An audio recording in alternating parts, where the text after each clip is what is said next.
I'm here on Friday night in Sunderland Minster, and I've just come from a similar gathering in Middlesbrough, and there's another gathering I know going on in Newcastle.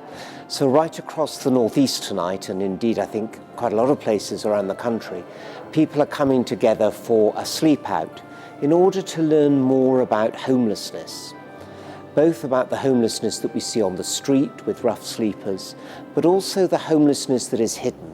Young people who are couch surfing tonight, people who are in often really completely inadequate bed and breakfast. Homelessness is something which is far more around us than most of us realise.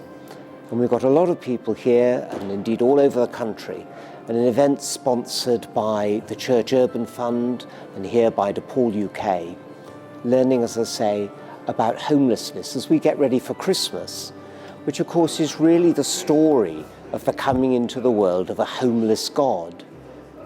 God comes into the world, and as Jesus says, the Son of Man has nowhere to lay his head. So that's what we're about tonight, preparing for the birth of the homeless God. And I was talking to the people here a moment ago and just saying to them, when you get into your sleeping bag tonight, why not just try to imagine what the first Christmas was like? It wasn't necessarily the way it happened in the nativity play when you were at school. Just let your imagination run riot. You see, it wasn't necessarily the case that when Joseph went to the inn that there was a kindly landlady who said, come round the back because there's a stable.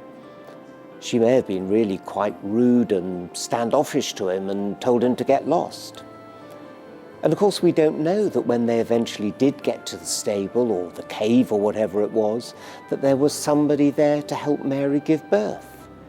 It could have just been Mary and Joseph all alone in the dark, Mary desperately trying to remember what her mum had told her about what happened when the baby came, and poor Joseph, young really, not having done this before, in a complete sense of panic. And then of course it didn't really have to happen like this.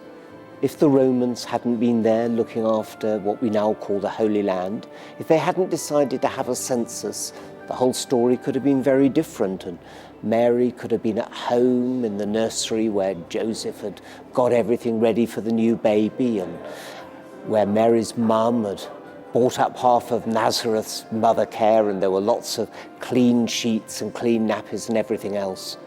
It didn't have to be like that. So of course God, the homeless God who comes into the world, knows what it's like when people don't get very well looked after by the authorities, when they suddenly get sanctioned and they suddenly end up on the streets. And then of course, as you know, the story goes on and it gets in a way sadder and sadder, because just at that moment when the baby's born, and Mary dreams of getting back home to Nazareth where everything will be orderly and her mum will be there to help her, all of a sudden Joseph hears about King Herod, about King Herod's determination to kill every baby under 2.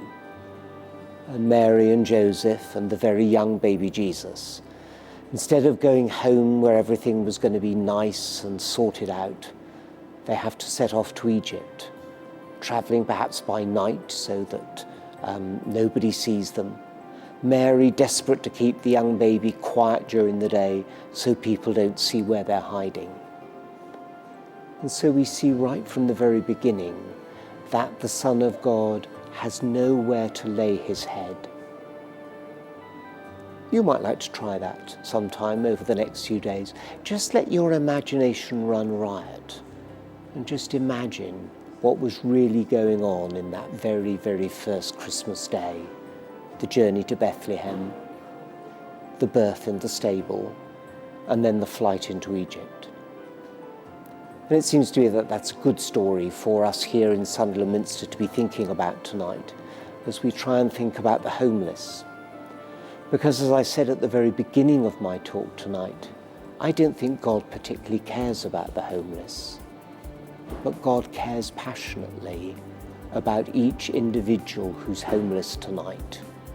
He cares passionately about Josh, about Lorna, about Emmanuel, about Peter, about all those people who in this world tonight are without a home and, like the Son of Man, have nowhere to lay their head.